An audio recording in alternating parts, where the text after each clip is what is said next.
There was once someone who did such amazing things and said such wonderful things that people had to ask who he really was.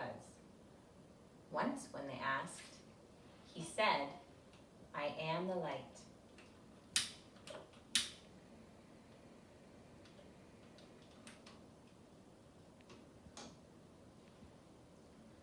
I see the love of God in you. The light of Christ comes shining through, and I am blessed to be with you, O holy child of God. The one that said, "I am the light," changed to be in all places at all times. See this light? How it's just in one place? Let's change the light.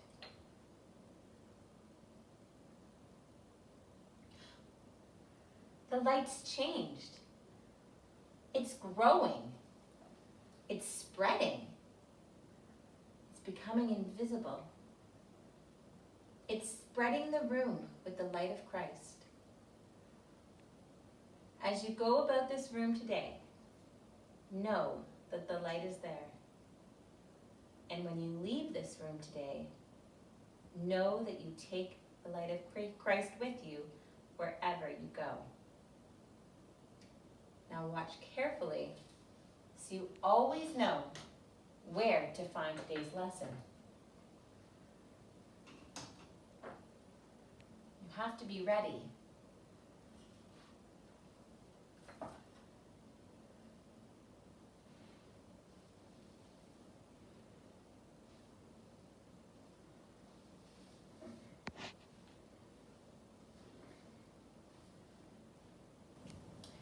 In the city of Bethlehem, where Ruth had lived, Jesse made his home. Jesse was the grandson of Ruth, and he had many sons. One day, Samuel came to Bethlehem in search of a new king.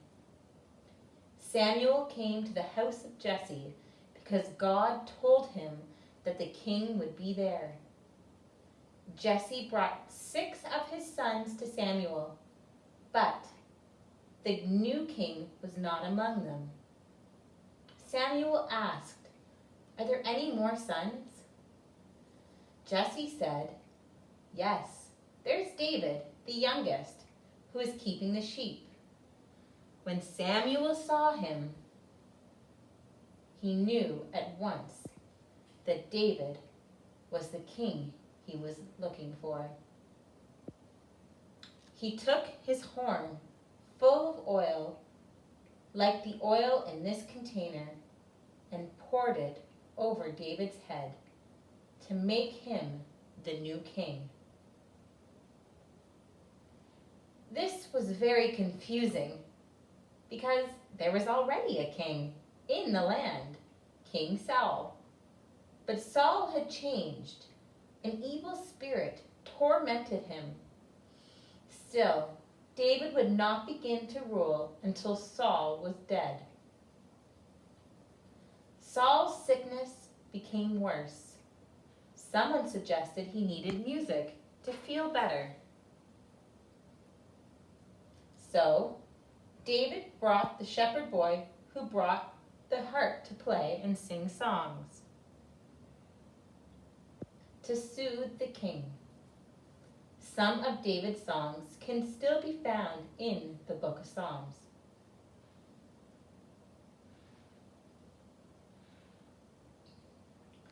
While David was still a young boy, there was a great war in the land. They wanted the land for themselves. And this army of the people of God and the army of the Philistines were lined up, ready to fight.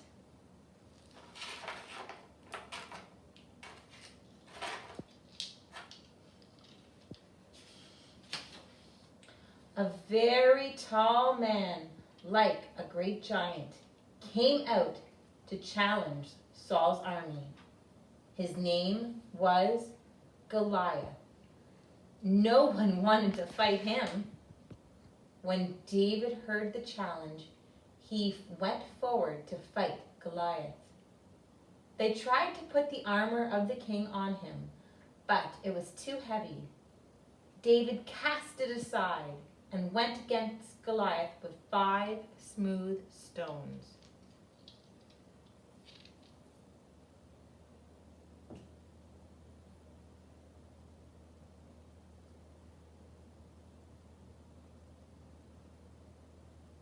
His slingshot,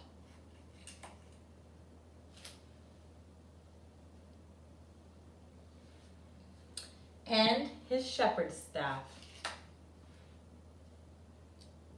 He had killed bears and lions to defend the sheep. Why couldn't he kill Goliath and defend the people? And he did. The people never forgot David's bravery, and when he grew up, he became a soldier in the army of the king. King Saul had many sons. One of them was named Jonathan.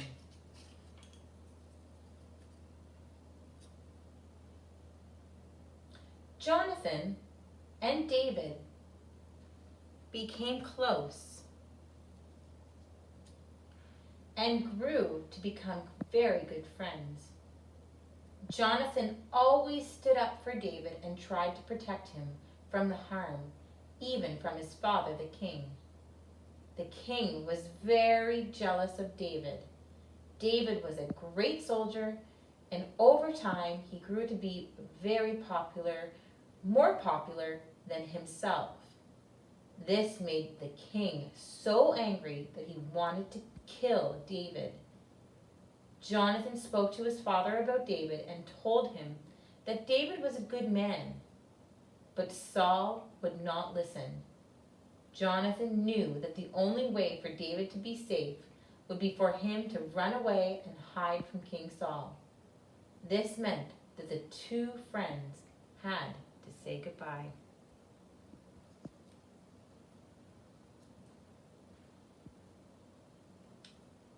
King Saul and his sons led their army against the Philistines once more, but this time he and his sons were killed. David was moving through the land with his army, and a young man came to him with the news that King Saul and his sons were dead.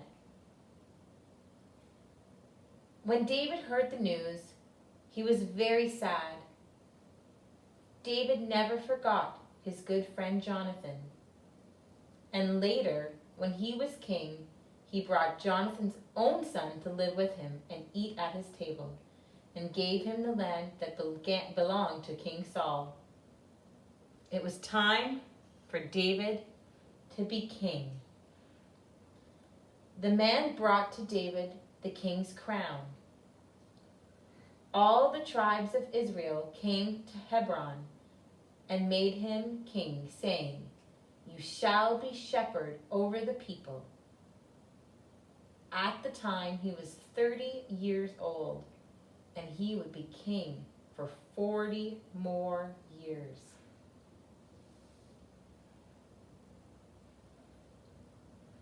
One of the first things King David did was to go to the city of Jerusalem and take it from the Jebusite people. And now there was a city of David in Bethlehem and a second one in Jerusalem. Then David remembered that the ark had not been lost. He led his army and defeated them. They went to get the ark and bring it back to Jerusalem. The king danced in front of the ark, and it was carried to its place in the tent, like it had been in the desert. David wanted to build a house for God, a more beautiful place for the ark. But God said no. David was king of war. His son Solomon would build the temple.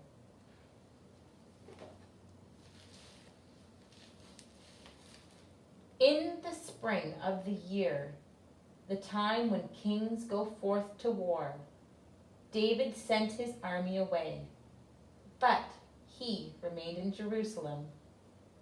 One afternoon, he saw Bathsheba, the beautiful wife of Uriah. He wanted her for himself, and so he sent him away into battle where he was killed. Then King David married Bathsheba. One day, the Lord sent Nathan, the prophet, to David.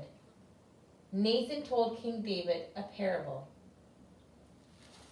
A rich man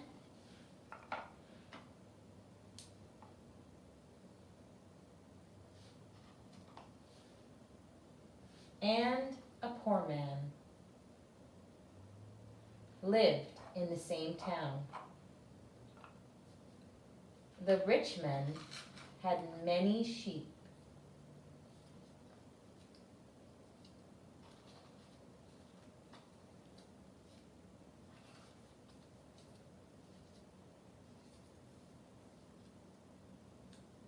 The poor man only had one little lamb that he raised as a pet in his house. He even let it eat from his plate and drink from his cup. It slept in his lap. The lamb was like one of his own children. One day, someone came to visit the rich man. The rich man didn't want to kill any of his sheep to serve to the visitor, so he took the poor man's lamb and served it instead.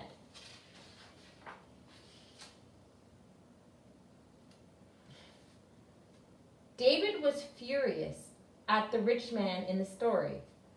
As the Lord lives, the man who did this deserves to die.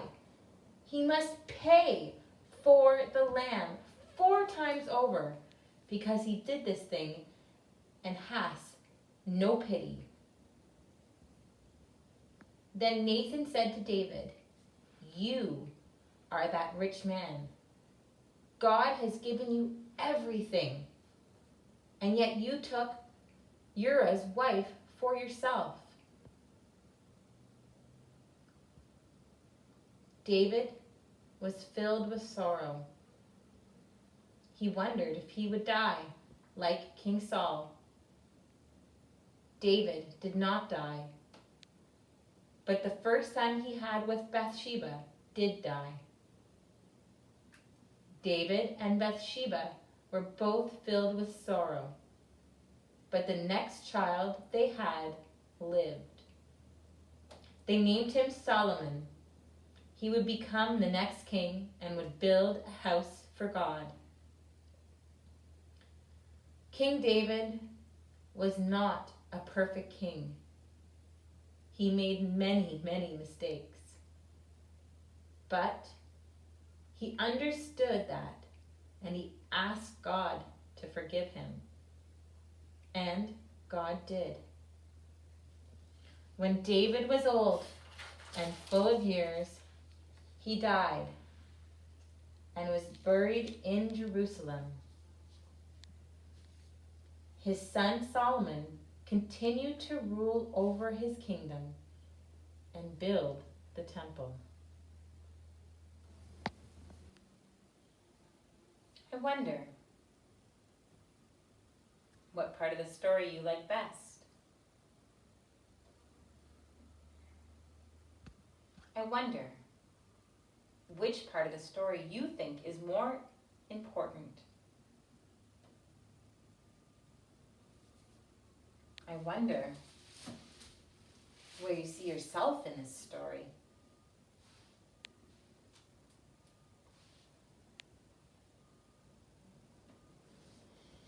I wonder, is there anything we can take away from this story and still have everything we need